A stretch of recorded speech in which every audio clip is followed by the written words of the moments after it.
one that you're going to send President Bola Tinubu back to Lagos, you are going to retire him. There are those who are asking, how would you do that? With a lot of people moving into the APC, there are governors now moving into the APC, and those who say whatever the opposition is doing is gradually and working steadily for Tinubu and the APC returning in 2027. They can believe what they want to believe. They can engage in self-delusion. They can use the carrot and stick tactics, to lure governors or intimidate them into joining. Governors that know what they are doing, taking from the till, will have no choice but to join the APC because, when you are in the APC, you are immunized from being investigated for corruption. They will do all that. But at the end of the day, the Nigerian voter will decide based on President Tinubu's performance and the performance of governors. It is not a governor moving to a party that will make that party win elections. I was governor of Kaduna State. I was one of Bola Tinubu's biggest campaigners, but I couldn't deliver the state to him.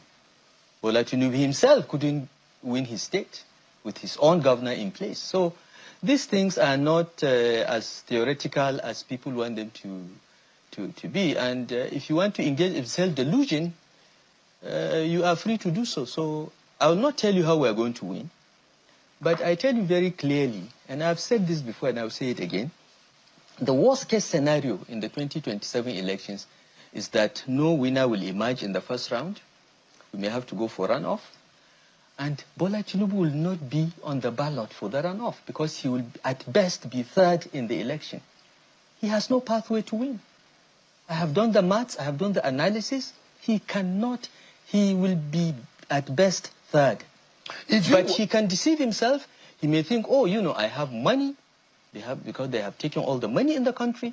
I have INEC, I have the police, I have the army. You know what, President Tinubu? Invite President Jonathan for a chat and ask him if he didn't have all this in 2015 and we got him out. Is the case still the same, similar to 2015? It's there are worse. those who will say Tinubu has never lost an election. And it's different as a politician compared to Goodluck Jonathan. Tinubu has never lost an election. That can be contested, but it's okay. He has never lost an election. It's a political strategist. He's this, he's that. Wait. El-Rufai has said, if you want to learn some lessons, invite President Jonathan for a chat over coffee and ask him what happened in 2015. That's all. If you were made a minister, would you be saying all this thing that you're saying? If I was made a minister, I would probably have resigned. Once I saw the direction of the government, I would have resigned and I would have said the same thing. People think that this minister is a big deal. I was minister when I was 43 years old, 20 years before. They're still talking about what I did in FCT. People forgot that I left the FCT 2007. I left the FCT 18 years ago. Okay? And I have no desire to be minister. I didn't want anything. I've made it very clear. People can come and say all kinds of things, revise history and so on. They are free to do so. As I said, people's opinion of me doesn't make me lose any sleep. I don't care. I know who I am. I know what I am. I sleep well every night. And I don't need anyone to validate me or your criticism to affect me. Because your disqualification was based on security, that you're a threat, you're a security threat. Yes. And that's why. Yes, and I'm still around. They couldn't have you in government. I'm still around. But Bella Turji is not a security threat. Dogo Gide is not a security threat. Every day they announce they have killed one, but the most important terrorists are still roaming the streets. The security story is all an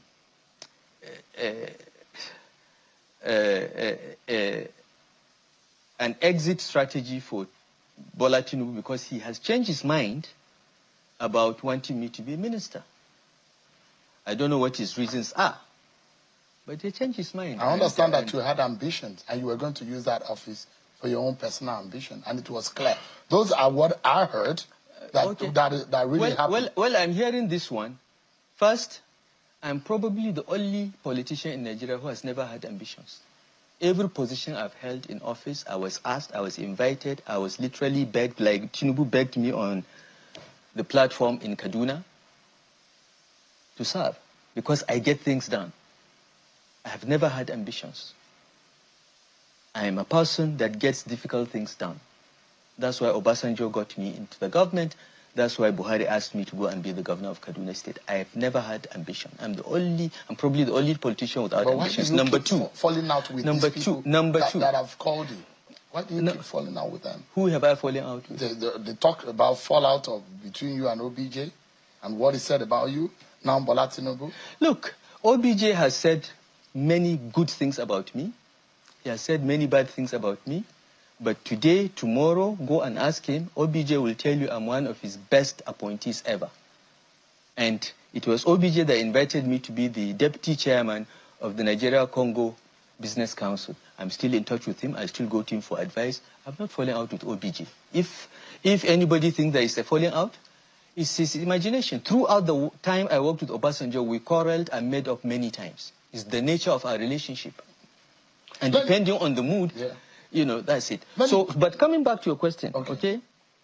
So, number two, I said I don't have any ambition, all right? Number three, what was I going to be? I was going to be the minister in charge of electricity.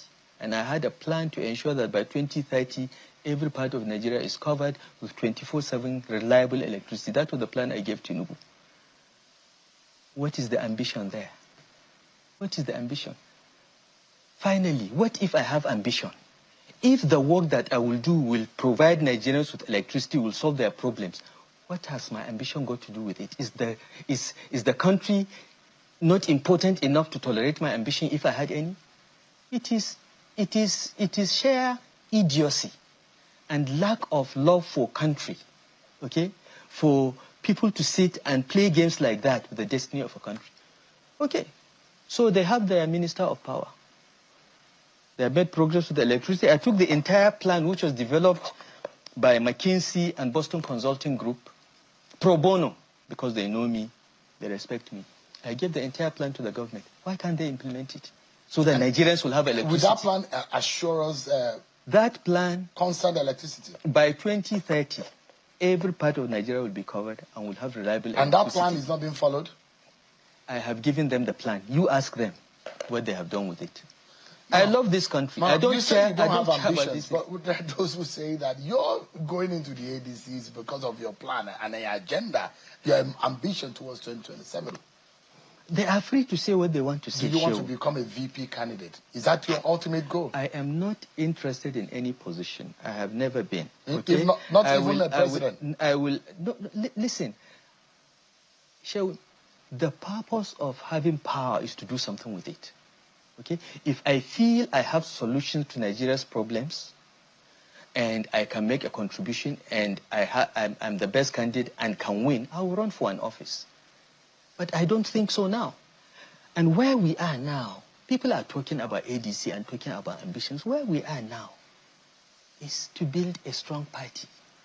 It is premature, in my view, to be talking about who runs for this or that. I know habitual contestants or those that have run for office before, you can see clearly they want to run again, and some of them have announced that they want to run. But frankly, I think it's a distraction.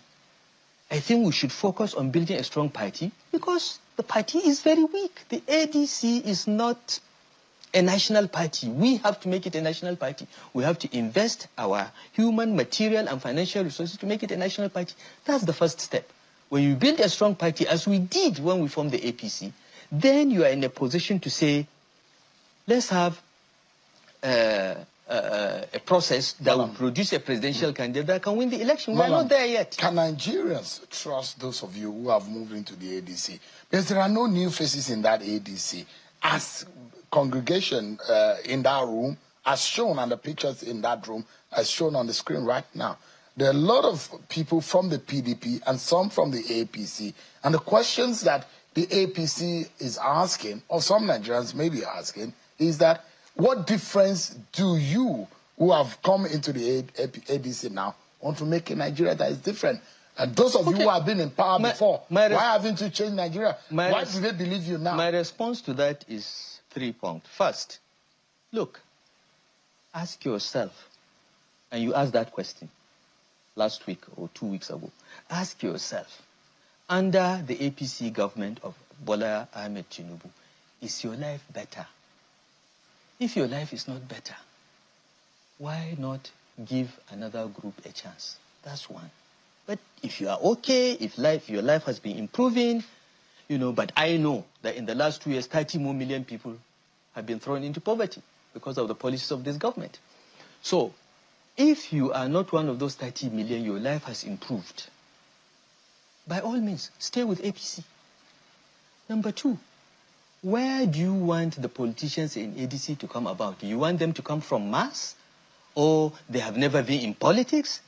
Are those the kind of people that can credibly challenge the APC and Bola Tinubu's government? We form the APC. We know where the dead bodies are buried.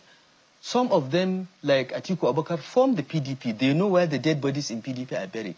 Together, we can face the evil that we see in the APC and defeat it. Okay? You cannot have totally new people coming out of nowhere to challenge the APC machine. Is the reputation number that, three, the reputation of those, I haven't finished. Is the reputation of those I have not there? finished. I have not if finished. you have not been able to fix Nigeria, a lot of you are in your 60s and 70s. I have not finished, Shehu. Okay. Third, regarding reputation. Look, I stand by my reputation. Go and look at what I have done. I have never been given the opportunity to change Nigeria. When was I president? But go and look at the agencies that I ran. I ran the BPE. Go and check. Go and check my history when I ran the FCT. Go to Kaduna and talk to any man on the street when I was governor. I can speak for my reputation. You cannot, Rotimi Amechi can speak on his record. Okay? Peter Obi can speak on his record. So this is what you should look at, not collectively bunch us and say, nobody in that room that you are accusing has ever had the opportunity to run Nigeria and change it. So why are you blaming them for not able to fix Nigeria? The one that is here now, Bola Tinubu, that we all supported to be president, has been given the opportunity. What is the result? We have moved exchange rate from 400 to 1,600. 30 more million people have fallen into poverty. Agriculture has been destroyed because of a stupid policy of making food cheaper through importation. There are so many things going wrong. But Malam, would it be fair, right, after just 2 years of a 4-year mandate, for you to bring down the roof and criticize this government that has not really unveiled and unraveled all of its plan that it planned for 4 years? It's a 4-year plan, but it's just halfway done, and you think that this government is a failure. In fact, you call this government evil. Is that fair? Is that a fair statement? It is fair, and I'm the only person qualified to call it evil because I know evil when I see it. So this government is evil? It is. How? In what way? 30 million people evil thrown, is an extreme word to use. 30 million people thrown into poverty. 30 million people thrown into poverty. Look, I met someone, an elder statesman, that told me that the first time he came in close association with the government was 1959, when he was a polling clerk during the during the 1959 elections. And he said, since then, I have seen governments, I've been part of some governments. And as far as I know, every government in Nigeria comes with the right intention to make the country better. He said, except this one. This is the only government that came from day one only to make money for itself and its own cronies. This is cronyism of the highest order. He said, this old man, he is in his 80s, said, I have never seen anything like this. There is not even a pretense of good intention. This is his assessment. He's 80-something years old, not mine. But the results are on the ground. And we are free to assess our government even 2 weeks after by its policies. We are free to do so. We are the voters. We are the judge. Malam, give me the moment again. Those who are being the judge and those who will blame someone like you, Because you are one of those who convinced Nigerians that that's the right way to go. And 2 years down the line, Nigerians should hold you accountable. Because you came on this platform and you said that that is the man that should get the job done. Absolutely. And 2 years down the line. And that's why you should look at me very carefully and look at yourself when I come back to say I was wrong. But should I believe you now? Don't believe me. You said so to Nigerians time. Do not believe me if your economic situation has improved since Tinubu took over. Don't believe me. I can see you have a nice suit and a nice red tie. Maybe your own economic situation similar thing that went 2 years ago. I don't know. No, I'm asking you. I'm speaking as though Nigerians who are watching who listen to you that time. I put the same to every Nigerian. If your situation, your security situation, you live in Zamfara, Jos, Plateau, Benue, Kaduna, Zamfara, Katsina, has your security situation improved? Then I'm lying. Has your economic situation improved? They say that the price of this is coming down. But what was it when he took over?